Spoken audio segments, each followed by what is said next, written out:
This class is brought to you by the M.A.G Network and is part of our monthly education series. To find out about upcoming online and in-person events, subscribe and like our YouTube channel, or join our Facebook page at www.facebook.com/groups/M.A.G Network. If you have comments or suggestions for possible upcoming classes, email them to mag.network@outlook.com. Hello and welcome to the M.A.G Network. We are happy to have Suzanne Shires from Simple Homestead Living in North Carolina with us. Suzanne is an author, herbalist, and homesteader and teaches classes across the Midwest and Eastern U.S. Today, Suzanne will be talking with us about Grannies Spring Tonic. Kick things off. My name, I know that it says that my name is Indie Guy, but that's because I'm using his account. My name is Malia Kelly. I'm really excited to be here to kind of facilitate this class. And first I wanted to introduce Suzanne Shires. She is going to be giving this class on Grannies Spring Tonic. So I'm really excited for this topic. I'm really excited to learn more about it. So with that, Suzanne, I will go ahead and turn the time over to you. All right. Well, thank you very much. I appreciate you and Indy inviting me. This is a topic that I feel like we need nowadays because we're just not taking care of our health as much as we should. And there's a few simple self-care things like spring tonics that will actually help us recharge, revive, and just re-energize our bodies. So with that, we'll get started. And these are just some simple remedies. And I'll talk about the plants a little bit. And first, I'll give a little bit of information. But before I do, I would like to let you know that my book will be coming out next month. This is the Wild Foods Beyond the Garden Gate. We have 200 recipes in this book, more than 200 actually. There's plenty of pics of food. The preparations are very easy. This is not haute cuisine, it's not, well, did I say that right? Haute cuisine. They're easy. And I even tell you substitution. So if you only have one wild food, you're going to be able to make a dish because you can substitute anything else in there for that wild food, and even that particular wild food. So everything has substitutions, and we're talking about over 100 plants. And there's a very good description of each plant because I don't want anybody to be afraid to not pick or not harvest or forage simply because they don't know the plant. I want you to be able to recognize the plant. So anyway, coming out next month. Okay, let's talk a little bit about spring tonics. Why especially in the Appalachians, in other areas too, but it just seems to be associated with the Appalachian area, which is where I'm from. Springtime tonics were given to you by your granny, by your grandmother, by your mother, or anyone else in the family. And that was to jumpstart your system, to get you ready for the heavy work of spring that's coming up, the planting, the gardening, because we had had a winter of heavy meals, very stagnant, lots of nuts, lots of heavy foods, soups and stews were kept simmering all winter.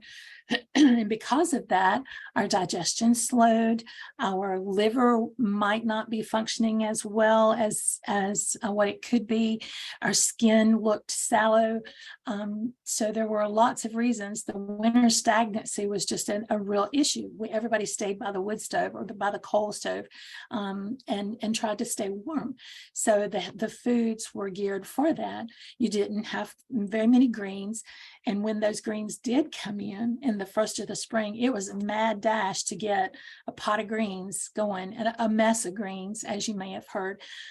So that for that first meal in the spring, and that would be very early, there might still be snow on the ground.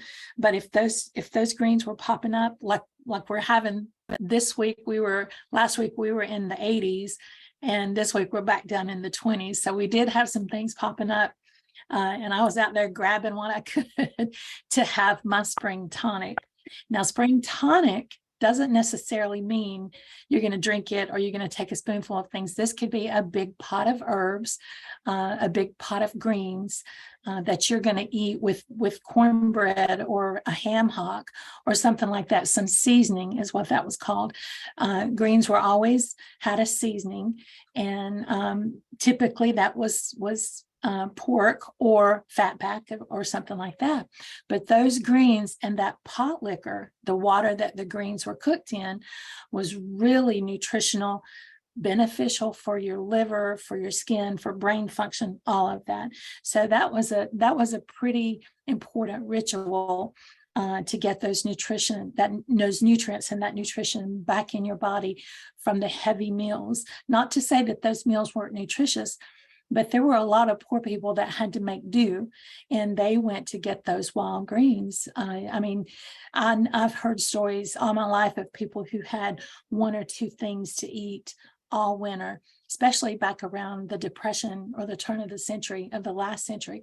People might spend half of the winter eating one bag of flour and a little bit of fatback, to make a what my grandmother called a hoe cake, because she would just, instead of rolling out biscuits, she would just put it in a pan in a cast iron skillet and stick it on the wood stove, and it would just be one big biscuit, and you tore off some of that biscuit and sopped it in your greens in the spring. Or cornbread. If you had cornmeal, you would eat cornbread with those greens. And that's still a favorite of mine, to have big chunks of ham in a pot of greens, some heavy, good greens like poke and collard and things like that. And then the wild greens that we ate as well.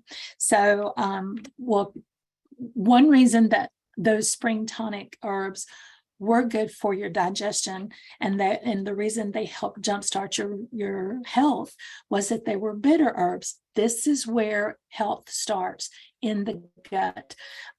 Most of your immune system comes from your gut. When your gut is out of balance, like for example, when you take the antibiotics, it kills all of the bacteria in your gut. So you have to spend time restoring that. And maintaining health is what herbalism is all about. And a lot of these old time remedies were simply for that. They didn't know the science of it 100 years ago. That doesn't mean they didn't know what the effects were. So when you take these bitter herbs, and when I say bitter, that doesn't necessarily mean bitter like what would turn your mouth inside out, but just what's considered a bitter herb, like collards. If you've ever eaten collards or turnip greens, anything like that, or even spinach, when it's cooked, it has a little bit of a bitter aftertaste. Well, that bitter starts in your mouth. Get on the scientific side, you start that digestion actually in your mouth with that salivation. If you've ever had really good greens and you like them, your mouth is probably watering right now. Mine is, just thinking about my big old pot of greens. So let me slobber here for a second. But the bitter herbs would help your digestion. When your digestion is working better, that means your liver is going to be functioning more or better or more properly. Your gallbladder, a lot of people don't have their gallbladders these days, but those greens still help you start that digestion. And it's really important to eat greens and something bitter if you've had your gallbladder removed. Doctors forget to tell us that you're going to have something to take the place of the gall that gallbladder makes or creates, because that's bitter. Like the Bible says, bitter as gall.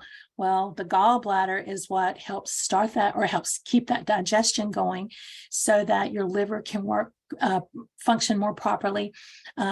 Bitters activate your taste buds. They get your digestion flowing, and that's all the way through, not just into your stomach, but it's very important to keep that digestion going all the way through. Peristalsis is the action of those intestines squeezing food through until it turns to waste products, and you want to get that on out of your body. So if you're regular, as my grandmother would say, I'm not quite regular today, I don't feel like myself, is what she would say. she was going to take a laxative of some sort, or she was going to eat a big pot of greens to get her digestion going. Another thing that bitters will do, it also helps as a diuretic. After a heavy winter, they would, or a cold winter, a lot of times they would have more stagnant. There would be a stagnant fluid. They would need a diuretic. Their legs would swell, and they just were kind of laxed. Everybody was just kind of tired, and by the end of the winter, so those bitter herbs really jump started their system. Now, we have access to a lot more food today than they did 100 years ago. You ate by the seasons more 100 years ago.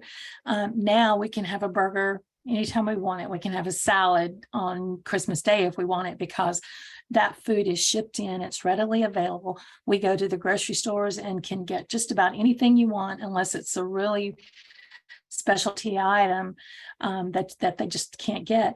But just about anything you want, you can get it. So we don't really eat by the seasons anymore. However, we eat a lot of heavy foods that have additives and preservatives, and the nutrition has been taken out of it.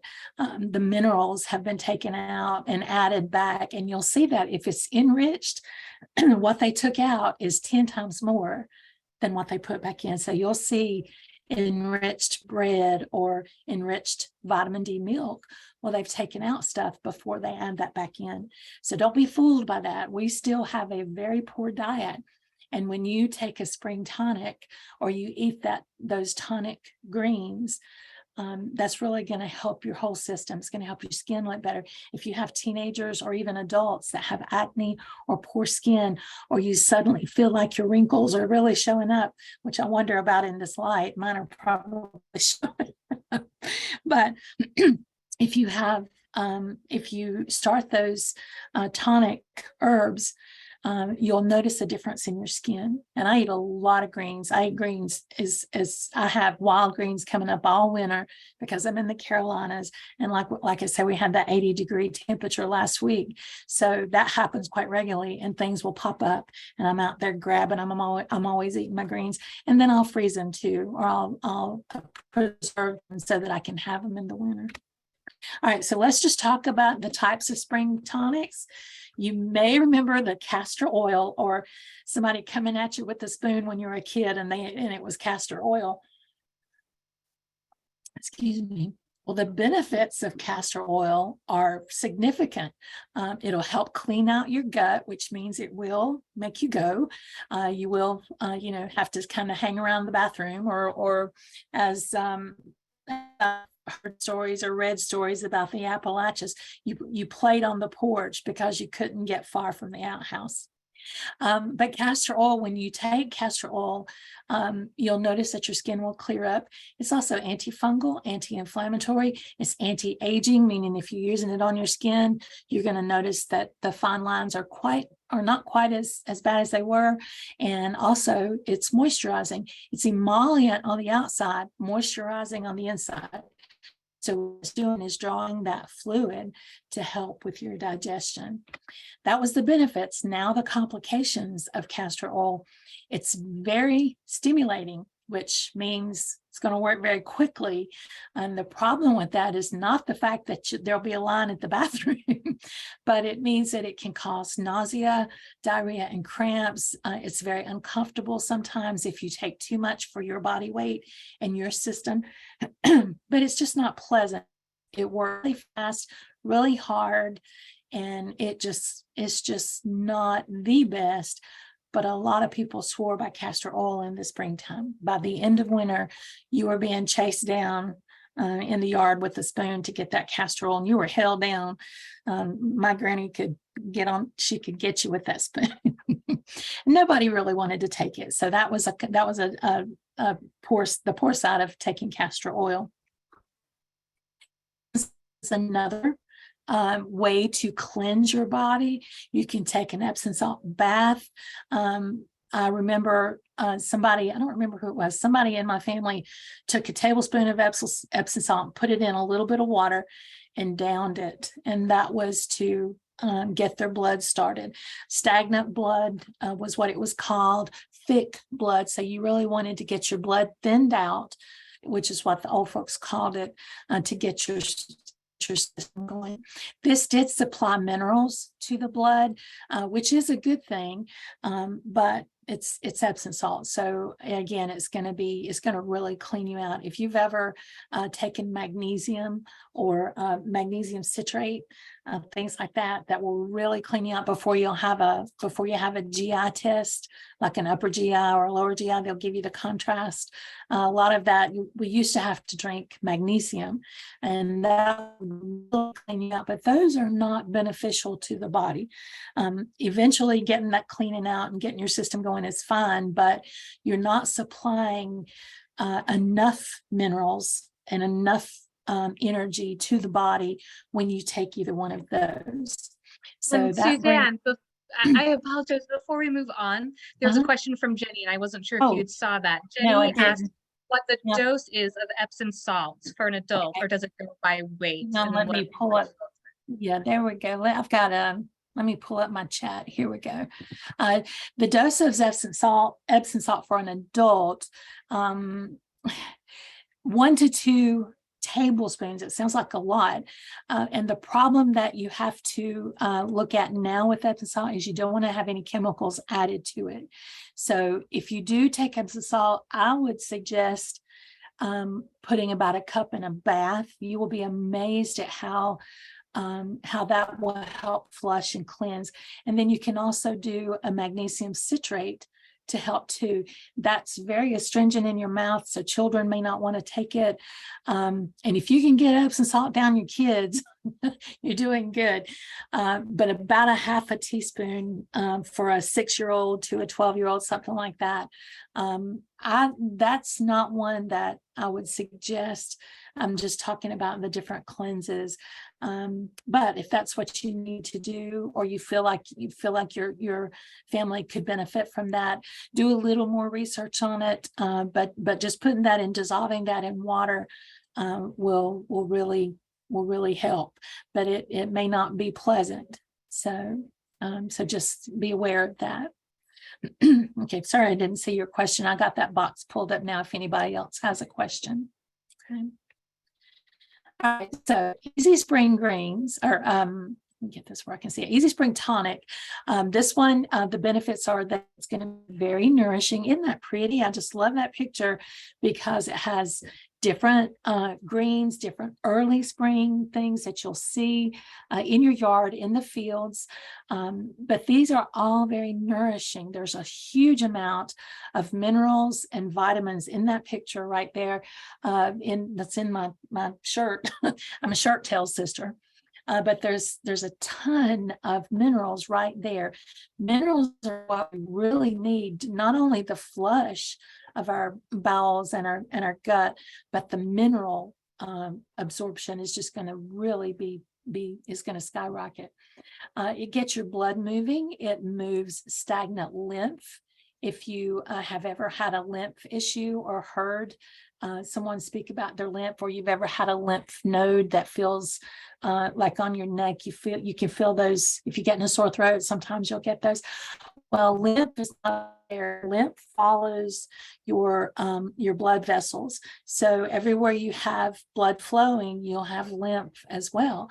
So you could have a lot of stagnation, a lot of swelling in your body from lymph. And all of these are going to get that lymph moving. Feeds the body and it eases inflammation. When we're stagnant, we tend to be more inflamed. Okay. So the first one that I want to talk about is across the board dandelion. Dandelion is an amazing plant for your entire body. It's very nourishing. And I'm talking about the flowers, the leaves, or the roots. It's very high, high in minerals is what that should say there. It moves stagnant lymph. It's a liver detoxifier. What does that mean? Our liver is the filter of our body for all of our blood. And when your liver needs to be detoxed, you're going to feel more stagnant. You're going to feel bloated. You're going to just not feel as good as after you detox the liver. And that goes along with the lymph as well. Dandelion also has a gentle effect unless you're going to really eat huge pots of it, which I could eat greens 3 times a day, and I often do, but it's really gentle, so it's not going to cause an issue. But if you get the leaves before or after the flowers appear, then they'll be not quite as bitter. A lot of people don't like bitter now because our diets are so sweet. But if you get used to eating bitters, and that could be Swedish bitters, could be any type of bitter, or just more greens, you'll notice that your sweet tooth will lessen. It's when I'm really eating a lot of greens and a lot of fermented foods, a lot of fermented greens too, my sweet tooth is just almost gone. And speaking of which, I need to get back on. It's time for me to get back on a lot of ferments, a lot of greens, because I've been eating candies and cakes and things like that, and I normally don't do that. But again, it does have a gentle effect. So when you're making your tea, you can take fresh greens, or you can take these and dehydrate them when they come up in the spring. And then that way you'll have them for multiple cleanses or to put in multiple meals. It doesn't just have to be a big pot of greens. You can sprinkle some of the dehydrated dandelion, and that can be petals or crushed leaves. You can sprinkle them into eggs or noodles or anything like that. As a matter of fact, I make a confetti mac and cheese when my son was little, and it would have greens, dried shredded carrots, and we would put flowers in it too. And it was really pretty. And he loved it. And he didn't realize he was getting this big boost of vegetables in a mac and cheese, but it worked. It worked, But he also would pretend to be a dinosaur and eat the trees. He would stand the broccoli trees up on the table and eat his broccoli. So that was a green that he was getting to help with his cleanse and to get his minerals. Okay, horsetail is another one that helps in these teas. Now, when I talk about these teas, you can dry these and put about a half a teaspoon into a quart jar, half a teaspoon of each one of these, or any of them, or just one. If you only have one, double up on the dandelion and make your tea, and then you sip on that about a cup a day or 2 cups a day, whatever you feel your body needs. And you can have it multiple times. And this is something that you can have weekly. You don't have to have this just once, but this is putting minerals into your body. Excuse me, so that you're really nourishing your body completely. The benefits of horsetail, especially dried horsetail, and you can take a horsetail and chew it. That's horsetail there. If you've never seen it, it usually grows in marshy areas. I've seen it grow in other places, but it usually really likes a lot of moisture. But it has bone healing silica, and it's also good for your teeth. You can chew on one stalk of horsetail, and after you chew on it, you can feel your gums just feel stronger, your teeth feel stronger. It's amazing how that works. And in the summertime, when I did have a big patch of it, and I would chew on it almost every day. But horsetail promotes collagen. That's going to support your bones, support your skin. It almost has a sweet flavor to it. It promotes moistening in your body, which is good for skin, hair, and nails. So when I say moistening, that doesn't mean it's going to absorb fluid and hold fluid in your body, but it's just moistening to the tissues, because a couple of these can be a little bit drying, because they're going to promote peristalsis and get it's going to push fluid into your waist, and to help you eliminate some of that. So this one is moisturizing to the inside, not just drawing fluid. Horsetail also helps moisten for stinging nettle. If you have a stinging nettle patch, take advantage of it, because this one is hugely important for minerals. It's packed with nutrients.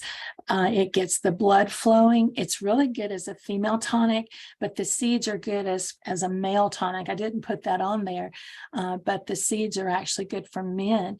So, and you would only want to do about a quarter teaspoon a day of seeds. If you're doing it as a regular tonic, you can take seeds and sprinkle them onto food, and it just helps with male reproductive issues that they may have. The leaves are good for as a tonic for women, the seeds and the roots for men, by the way, but the leaves good for women. That doesn't mean to say that either sex could not eat the other. It's just that it has an affinity for either male or female. It's diuretic, and it purifies the liver and the kidneys, and those are our filters of the body. So it's really important to keep those two specifically in good health. I see a lot of people who have sallow skin or dark circles, and when they ask me, what can I do for this or that? A lot of times I'll say, the first thing I'll say is, do you have a liver issue? Simply because I can see on their face that they may have a problem with their liver. You can look at skin a lot of times and see that someone doesn't get that filtering out. That system doesn't seem to be in tip-top shape. So, okay, another one that's good in a cleanse is red raspberry leaf. Who knew, right? You pick the berries off the red raspberry, but the leaves are just as important. The leaves are actually edible, so you can add a few of those in with your dandelions and collards and everything else. But it helps harmonize hormones, which could be very important for people if they've kind of got an out of balance. And I'm not talking about reproductive or hormones. This could be for pituitary. It could be several different hormones in your body, not just the reproductive hormones. However, red raspberry is a great female tonic. That doesn't mean to say that men could not take it, but it just has an affinity for women. It's diuretic. Again, we're purifying the liver and the kidneys. So that's a great one as well to add to your tea.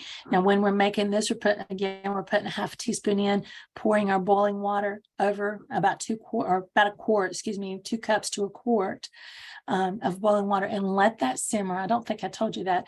Let that sit in your jar for about 4 hours until it's cool, or it can sit overnight, and then you can strain it and drink some of that daily. That quart may last you a couple days, but in the refrigerator it should be fine.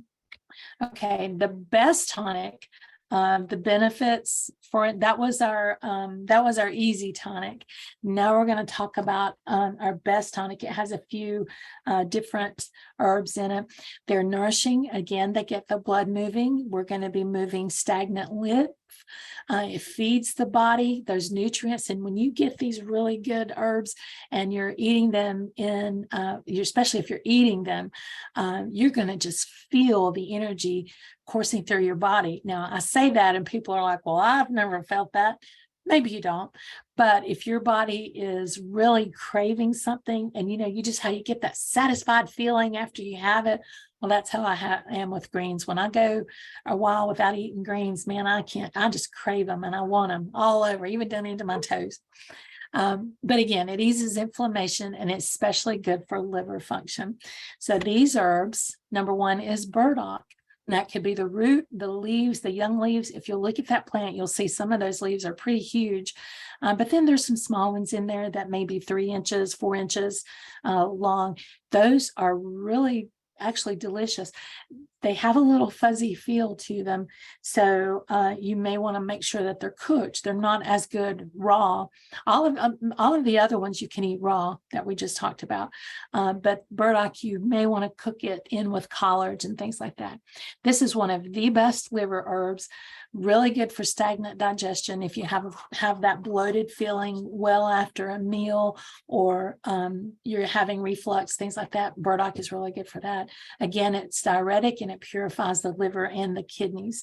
The root is actually called gobo, G-O-B-O, and that's an Asian root. You'll find it in Asian markets, and they call it gobo, and it's just a burdock root. It's actually delicious, very good. You can make, I like gobo chips, which are the burdock root. You just slice them really thin, like with a mandolin, and fry them up, and they're delicious. But the root is beneficial, just like the leaves, really good for the liver. Yellow dock is another one. Now, yellow dock is one that farmers hate. It takes over a field, but I often wonder if they really realize how important that plant is. When you dig this plant, the root will be yellow. And if you've ever heard of anything called the doctrine of signatures, the root, or if you've heard the doctrine of signatures, get that said, something about that plant will remind you about that specific part of the body. And if you've ever looked at the root is yellow, and that is an association to bile. You know, if you've ever been sick or someone was talking about throwing up bile, you know, they were really sick, and that is usually yellow. So and that's associated with the liver and the lymph nodes. So that's part of the digestion. So when you are taking a yellow dock or eating yellow dock, the leaves, it's a biennial plant. So if you see it like this, you may not want to get the leaves or the root, because those are pretty well spent, and the leaves will be bitter. You'll want to, when you see a plant like this, look around, and you'll see the first year plants that don't have a stem. Those are the ones that you'll want to harvest the leaves from, and actually the root as well. The root is going to be more bitter, but it still is edible, and you can chop it up and use it for different things. You can make a tincture of it too for your liver, but it helps that stagnant digestion where you're having the acid reflux and things like that. And those are signs of poor digestion. Purifies the liver and kidneys, helps with skin clearing. If your digestion is slow or lacking, you're going to have more issues with your skin. And again, we're really focusing on that lymph movement. So yellow dock is one. You could dry the leaves and put them in a tea, but I would add those to a pot of collards or something like that, just a little bit extra bitter. And then you can make a sprinkle of those dried leaves and use that as a base for other seasonings, like if you have an oregano or something else that you dry out of your garden, and you're going to make a seasoning with it, put a base of yellow dock in it. Okay, cleavers. Cleavers is one that I really look for. Everybody, if you don't know what cleavers is, it's like a Velcro. You can see on that stem those fine little hairs. It'll stick to. I've got a picture where I just laid one across my shirt, and it's just stuck. You know, it's one of the inspirations for Velcro, actually. But it's very nourishing, really helps get the blood moving. This is actually a blood cleanser. Again, it moves the stagnant lymph, and it's a liver cleanser. This is not a liver enhancer. This will actually do more to help cleanse the liver. But cleavers is one that I love, and I use it quite often in my herbal practice too, because liver is a very important. Now this one, some people don't like to eat it, but I don't mind it. If I pull the leaves off of the stem and I chop up the stems, even though if you eat it raw, it'll actually stick to your tongue. It's really weird. But when you cook it, that goes away. So they get just as soft as any other green. The problem is the leaves are only about an inch long and very narrow. So it takes a lot of them. So I just take and chop up those stems and everything, unless the stems are pretty tough. But, you know, and it grows in almost like a vine. So if you're getting the tip half, as long as it's soft or tender, you can take and chop those up and just put them in a salad even. But again, like I say, you may want to wilt them, which means just parboil them or blanch them for just a second, and then chop them up and put them in your salad. But they're great cooked. And this is one of those that I never want to be without it, because it really does help with your cleansing. Chickweed. And then Everybody. Suzanne, I wasn't sure if you saw that there was a question that Oh, came up for okay. you. Thank you. Wasn't paying attention. Here you talk about a lot about the liver. Does that organ need particular cleansing after the winter? Actually, yes, it does. That's the biggest part of the cleanse is getting the liver back in function, not just clearing out the digestion, but because you've had those heavy foods, it tends to bog down the liver, and now especially, I would suggest almost everybody gets a liver cleanse unless you have an autoimmune issue. Now, if you do have an autoimmune issue, you have to be really careful about your liver. But yes, almost everybody could use liver care. Now that's cleansing it, that's liver maintenance or liver improvement, the function of the liver. All of these herbs will either cleanse, maintain, or improve the function. And because we're bombarded with plastics and chemicals, all of these things that are in our diet now, red dyes, blue dyes, black dyes are really hard on your liver. And so many foods have dyes in them.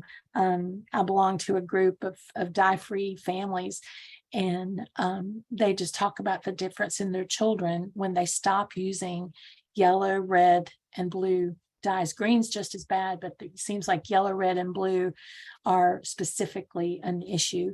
But yellow and blue make green, right? So they're using two to get the green. So there's someone else. Stick with what God made. Exactly. If you're growing your food and you're using natural fertilizers and additives and things to keep your food wholesome, then your entire digestion is going to probably be much better than the average person, pending any issues that you may have as far as disease. Like I say, autoimmune issues, certain diseases that people have, you really have to protect your liver. So you don't want to enhance it as much as just protect it. So that's a whole nother class that we could get into. But yes, do some research on how to cleanse your liver, when you should cleanse your liver. But as far as the spring tonics go, your liver and your lymph is very important. And that's really what you're doing, is getting all of that moving in your body. Okay. So the benefits of chickweed, again, as Jenny just said, you notice a pattern here where they used to say that our blood was thick. So they were looking for something to thin the blood. Now that doesn't have anything to do with blood pressure or clotting or anything like that, but it was just considered to be stagnant if your blood was thick and you had those heavy foods. So we would probably have thicker blood now, just because of our diets. We eat a lot of poor food or food-like products. And I'm not saying everybody, I'm just saying, that's just seems to be the standard American diet, to eat those poor foods. But chickweed is one that you can eat raw in salads. You can dry it. I love chickweed too. You can dry it, you can sprinkle it, you can freeze it. My favorite way with chickweed and cleavers, put those two together with whatever I have, dandelion, daylily, any greens like that, chop those up or even puree those, and go ahead and mix up oil with them, which is the base of a pesto. And I'll freeze those in ice cube trays. And then when I'm making a new pesto with whatever new greens I have, I can pull out some of my chickweed and cleavers and still give my lymph an extra kick. So I'll pull those out, and I'll just, when I take them out of the ice cube tray, I'll just lay them flat in a Ziploc bag, and then I can just pull one or two out as I need them with other greens, and it gives a flavor. And then I've already got my oil in there as well. I use, when I make a pesto, and by the way, pestos are really good ways to get greens into your kids, because you can put hummus with them, or you can, mix it up with different things, use it on chicken. You can use it in a pasta salad, things like that. I like a pasta salad or a chicken pasta salad, and the dressing will be a little extra olive oil with my pesto, and just thin down the pesto. And the best salads to me have a thinned down pesto for a dressing. So chickweed pesto is probably my favorite. So, all right, you can add any of the following to those: the stinging nettle, the dandelion, the poke salad. We didn't talk about poke salad because that's one that will kill you. No, I'm just kidding. It won't kill you, but it does need to be respected. Poke salad is not to be eaten raw. You do need to cook it. It can be cooked. You'll hear things that, oh, you gotta boil it 3 times. That's technically not true. And let me tell you how. If you're going to look for poke salad, I didn't put up a picture of poke salad, but go research it. Go find the plant. Make sure you know what the plant is. It's kind of hard to miss. But I never pull a leaf on a poke salad any bigger than my hand. Now they'll get huge, big, 18-inch leaves sometimes. If you were starving and you had to pick those leaves, you might have to boil it 3 times. But if you're getting a small tender leaf before that plant bolts, which it means making the flowers, when those leaves are small, they're very tender. They're not quite as bitter, or not nearly as bitter, I should say. And one simple 10-minute, or excuse me, not 10 minutes, not boiling it 10 minutes. All you need to do is blanch it. So a minute in the boiling water will take care of the phytolactotoxin. The name of the plant is Phytolacca americana, and the poisonous part, the poisonous constituent, is called phytolactotoxin, and it's water soluble, meaning 1 minute of boiling, you're going to get rid of that phytolactotoxin in those small leaves. Now, if your leaf that you're pulling is bigger than your hand, there's going to be more phytolactotoxin in it. And you taste one, and if it still tastes bitter, you'll have to boil it again. But I just boil it once, and if they're tiny little leaves like this, 2-3 inches, I don't even boil them, because that cooking, if I'm going to cook them and then add eggs to it, which is the classic way to eat poke.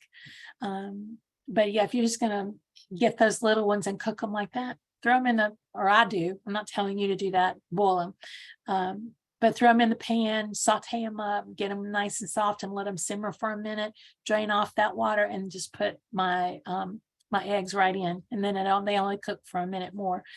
The best way to do it is to cook your bacon first. Poke salad does no, poison hemlock and Queen Anne's lace look a lot alike. If someone, let me see if I can pull up a poke plant on my phone. Let's see here. Poke, it'll grow tall. It has purple berries. Believe it or not, some people will confuse this with a oh, hold on just a second, with an elderberry plant. So, and salad, poke salad, S-A-L-L-E-T, like you see there, means a cooked green. Salé is French for cooked greens. So you would not eat poke salad in a salad, S-A-L-A-D. I'm looking for the plant here. You'll see it when it has berries. Tell me if y'all can see that. Can you see the berry there? Can you see that? That's the berries. Is it kind of a dark purplish berry? Yes, yes, and they hang in a droop, which is like grapes hang. And then the plant itself, you might see it look like this. Now, these are the ones, can you see that? Okay, when you see that, those leaves would be very bitter. Not that they would poison you, but they would just not taste good at all.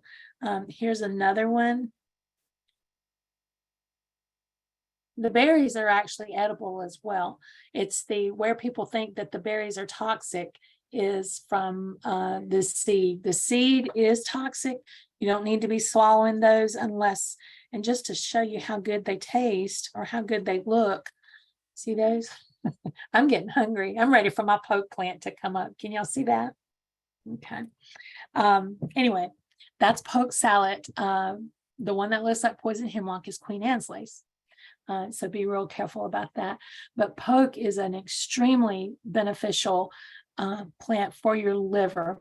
I could spend a whole session talking about poke, so that's why I kind of didn't go into it. But if you're going to eat it, just remember that it does need to be boiled. You do have to treat it with respect. You don't have it as a salad. It's a salad green. So and you can actually get the shoots too, when the shoots are like 8 inches or less, and treat those like you would asparagus. They're delicious. You can just saute them. You can wrap them in bacon, just the same as you would hot shoots or something like that, or asparagus, and have those as a green, and you'd have your meat as well. Okay, so that's our present. That's what I had to tell you about a spring tonic. Make your tea is the easiest way. Take any of the greens that we talked about, make your tea, and you can sip on that, and it's that simple. It's not the down in the castor oil. It's not downing the castor oil or anything that's really awful.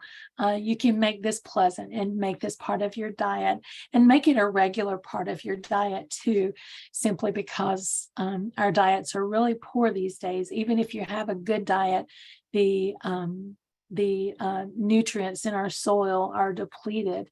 So unless you're doing a lot of amendment, which I hope we all are, and growing our own food. So yes, I do mix all the herbs into a tonic, and you can take those and grind them up. Any of that combination. I like chickweed and cleavers, poke, dandelion, burdock, those 5, and simmer those. And when you pour that water off, you can add that to vinegar, and just make a vinegar tonic, just like everybody's heard of fire cider, I'm sure. You can also just take those raw, except for the poke, and put those in vinegar and let them sit, and that's going to bring out more of the minerals. So not only will you be working on your digestion, when you take a tablespoon or 2 of that in a sip of water, you can take that daily. You're going to be getting a mineral shot as well. I tell people a lot of times, put some of these greens, when you're making a fire cider, put some of the greens in it as well, or a beet. Beets are good for your liver as well. So any of those, you can make the tonic, you can make a tincture with them and take it. But the vinegar, I like it with vinegar simply because that's going to pull out more minerals than alcohol. You're also pulling out minerals with plain water. If water will do it, vinegar will do it. Alcohol and oil will pull out the same type of constituent, but water and alcohol will pull out the same constituents as well. Okay. Did that answer your question? Those favorites? Most of these are my favorite. I'd have a hard time pulling up just one. Probably poke is going to be my absolute favorite, and I may just have to do a whole seminar on poke. So, any other questions? Anybody? Okay. Well, thank you very much. And you can contact me there if you have a question or need more information on how to take care, or how to use a tonic, a spring tonic, especially any time of the year. You can email me there, and I'll be glad to talk to you. Okay, great. Well, I know already seen a lot of people say thank you. Just want to echo what everyone else is saying. Suzanne, thank you so much for sharing your time and your expertise. This has been really fascinating.